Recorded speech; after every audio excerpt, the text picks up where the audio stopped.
الله الرحمن الرحيم হুজুর সাল্লাল্লাহু আলাইহি সাল্লাম ইরশাদ করেছেন যে আল্লাহ তাআলা ফরমায়েছেন, আমি আপনার উম্মতের উপর 5 ওয়াক্ত নামাজ ফরজ করিয়াছি এবং প্রতিজ্ঞা করিয়াছি, যে ব্যক্তি এই 5 ওয়াক্ত নামাজ সময় মতো গুরুত্ব সহকারে আদায় করিব, আমি তাহাকে নিজ দায়িত্বে জান্নাতে প্রবেশ করাইব।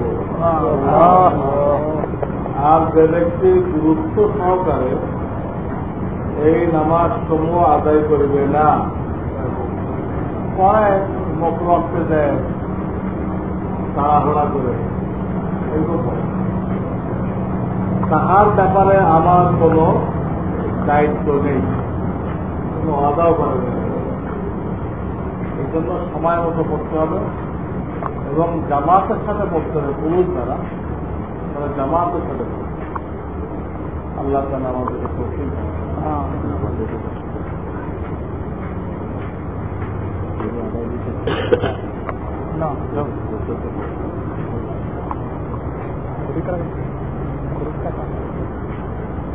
এক ভাই প্রশ্ন করেছেন, কোরআন শরীফ বা বিভিন্ন ইসলামিক কিতাবকে তাজিম করে তোমার খাওয়া, চোখে লাগানো, বুকে লাগানো ইত্যাদি ঠিক আছে কিনা, এরকম করা যাবে কিনা? এটা সত্যিকার যদি কেউ এগুলিকে সম্মান করার নিয়েতে করে, এতে কোনো দোষ নেই, এতে কোনো দোষ নেই। রেকর্ডকৃত কোরআন শরীফ তেলাওয়াত শুনলে সওয়াব হবে কিনা, রেকর্ড থেকে শুনলে সওয়াব হবে কিনা? এটা মাসলা হল যে সওয়াব হবে না।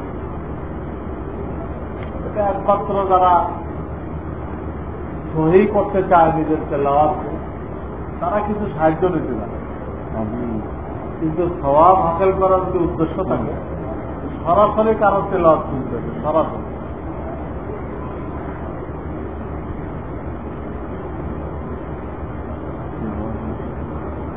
হজ প্রশিক্ষণে জনৈক ব্যক্তি একটি মাসলা বললেন, মহিলাদের পবিত্রতা অর্জনের জন্য ওযুর সাথে যৌনাঙ্গ ধৌত করতে হবে, অথবা উযু হবে না। এ ব্যাপারে সঠিক মাসলা কি?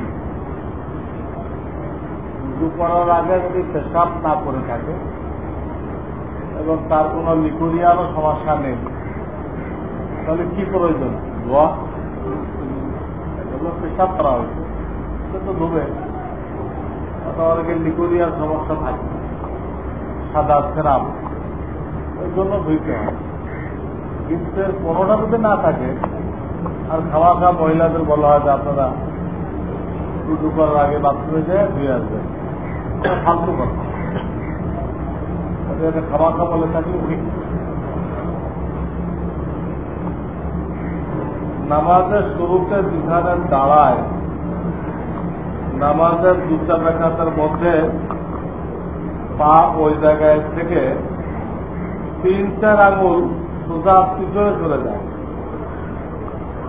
এতে নামাজের কোনো ক্ষতি হবে কিনা? এইটুক যাওয়াতে নামাজের কোনো ক্ষতি হবে না, তো পিছনের লোকের তো সমস্যা হবে, তাদের তো ক্ষতি হবে, এর নামাজের কোনো ক্ষতি হবে না। পিছনের লোক তো চেষ্টা করার জায়গা পাবে, এই জন্য দয়া করে এক জায়গায় থেকে কি করবে, নামাজ পড়বে।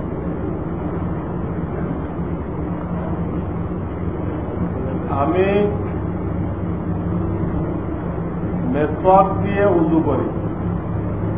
মেসওয়াক দিয়ে কেমন উযু করে? বলতা দিয়ে উযু করা যায়, মেসওয়াক দিয়ে কেমন করবে?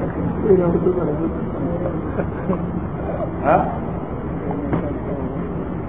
আমি যদি দিনে একবার ব্রাশ ও পেস্ট দিয়ে দাঁত মাজি, তাহলে কোনো সমস্যা হবে কি? কোনো সমস্যা নেই। বলতেছিল আমি মেসাজ করে তারপর উজু করি, আর করিডোর লিখতে মেসাজ দিয়ে, এই জন্য বুঝতে আমাদের কি হয়েছে সমস্যা। মেসাজ করে তো উজু করা ভালো। মেসাজ করে উজু করলে তারপর যে নামাজ পড়বে ফরজ নামাজ, 70 গুণ সব বেড়ে যায়। দিনে একবার দ্রাস দিয়ে করলো ভালো, তবে সেটা শোয়ার আগে করলে ভালো হয়। দিনে একবার যে আপনি দ্রাস ব্যবহার করবেন ওর টাইপে ভালো, শোয়ার আগে ভালো, শোয়ার আগে। কারণ খাদ্যের কণা যদি দাঁতে থাকে আর এই লয়ে শুয়ে যায় তাহলে পেট খারাপ হয়ে যেতে পারে। এই জন্য বিড়াল দিয়ে করলে কোনো খাদ্য কণা দাঁতের ফাঁকে পোকে থাকতে পারে। এসব তো সারাদিনই করবে, 5-12 বছর করবে। তাই বলতে যে বিড়াল যে একবার করতে চায় ওটা শোয়ার আগে করলে ভালো হয়। আমি আবার সব ছবি ছিঁড়ে ফেলতে চাই, কিন্তু আমার আব্বা বলে তাহলে এত টাকা খরচ করলি কেন? তখন না বুঝে খরচ করো, ওটা এক গুণা হয়েছে। আমার এগুলো টাকায় রেখে আর এক গুণা, এখন তো ডবল গুণা হয়েছে। ছিঁড়ে ফেললে তো একটা কমে গেল, ছবিগুলো ছিঁড়ে ফেলে একটা গুণা কি হলো? কমে গেল। হইল যে টাকা, এটা বড় হয়ে আবার সবাই করে বাসে দিয়ে দিল। ছবি বানায় দিলে টাকা নষ্ট করছিলাম নেন এই টাকা। এরকম শুনেছি যে জুমার দিনে আজানের পরে কাজ করা হারাম। এটা কি প্রথম আজান না দ্বিতীয় আজান? দ্বিতীয় আজানের পরে কি কাজ করা টাইম থাকে? প্রশ্ন করলেন। দ্বিতীয় আজানের সাথে তো খুঁজবা ধরনের কাজ করবেন কখন, দোকানদারি কখন করবে? তাহলে নিজে চিন্তা করলেও বোঝা যায় এটা কোন আজানে। এটা প্রথম আজান। প্রথম আজানের পরেই সব কাজকর্ম, এমনকি কোরআন তেলাওয়াত এটাও না যায়। কবরে মজলিসে গোলাপ জল ছিটানো কি যায়? গোলাপ জল কি কোথেকে আছে? গোলাপ জল তো গোলাপের ফুলের থেকে নেওয়া হয়েছে। হ্যাঁ, প্রত্যেক দেশেই তৈরি হয়, এটা বিদেশে আনা লাগে না।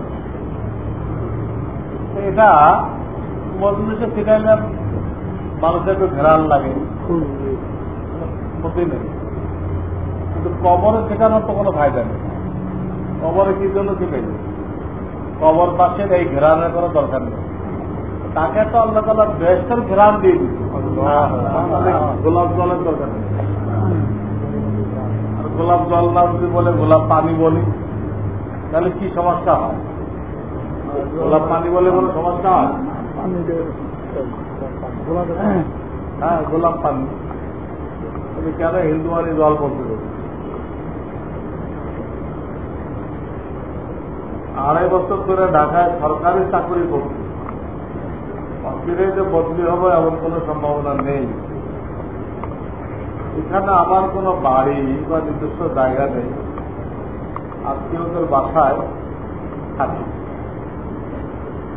আমার ফ্যামিলি বগুড়ায় থাকে। প্রতি সপ্তাহে বা 2 সপ্তাহ পর বগুড়ায় চলে যায়। তবে কখনো একটানা 15 দিন বা তার বেশি ঢাকায় থাকি না। এখন আমি ঢাকায় অবস্থান করলে মুকিম না মুসাফির? মুসাফির। কোনো একবার যদি 15 দিন একটানা থাকা হয় তো ঢাকা তার জন্য অর্থে কামত হয়ে যাবে। 1 ঘন্টার জন্য আসলেও পুরা নামাজ পড়বে। উনি বলতে যে কোনো এক সময়ও একটানা 15 দিন থাকা হয়নি, তাহলে উনি মুসাফির। ঢাকাতে কি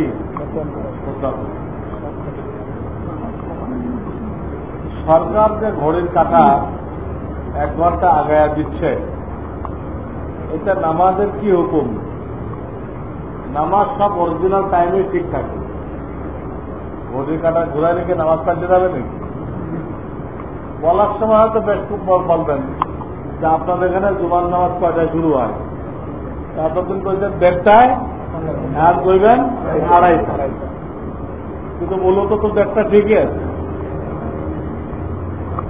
হ্যাঁ, সরকারের মাথায় একটা আসছে, সে একটা আইন করছে, সোজা খাওয়া যায়, ঘুরাইলেও খাওয়া। সরকার যদি কইতো যে তোমরা 8টার জায়গায় 7টায় অফিস করো, তাহলে এইভাবে খাও। 8টার জায়গায় কি করো? এখন থেকে অফিস টাইম 7টা, ওটা সহজ। কিন্তু সরকারকে যারা বুদ্ধি দেয়, এদের বুদ্ধির অভাব, কারণ এইভাবে ঘুরাই এনে এইভাবে জনগণ এটা করে খান, কত লোকের নামাজ টামাজ নিতে খোঁজ লেগে যাবে। যাক, তারপরে সহজ হিসাবেই কয়দিন থাকে দেখেন, যত টেকসই হবে বলে মনে হয় না। হ্যাঁ, কাজেই যে কদিন থাকে এই কদিন যা টাইম টেবিল আছে ঠিকই থাকবে, 1 ঘন্টা বাড়াই চলবে না। কথা কথা আসর পড়েন আপনি 5:15, কইবেন 6:00-6টায়, ঘুমান আপনি 11টায়, কটায় ঘুমান? 12টায় ঘুমান।